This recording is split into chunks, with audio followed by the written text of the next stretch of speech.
नेहवा नेहवा का करो तारी का काय कोइले बारे मुहवा में जो ना का जाने की आवता कनेवा के भाई आवता का जाने की आवता जो अकेले लागल बिया किचनवा में तो अकेले करतिए तो का करी हम जो सब बना ले बिया खाली पूरी छाने के बाद जो छनवा दे। हम ना जाइम गर्मी में खाना बनावे मतलब इतना गर्मी में हम जाई किचन में खाना बनावे ऐसी मुंह में सब दाना निकलल बा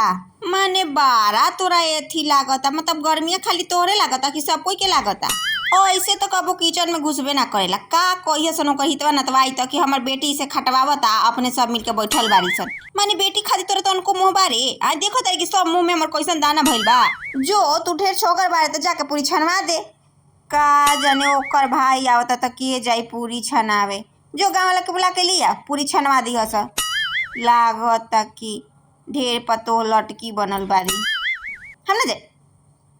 आजा तू तो कोई के बसे में नहीं खुद तोहरा से तो कुछ कहले अनेर बा।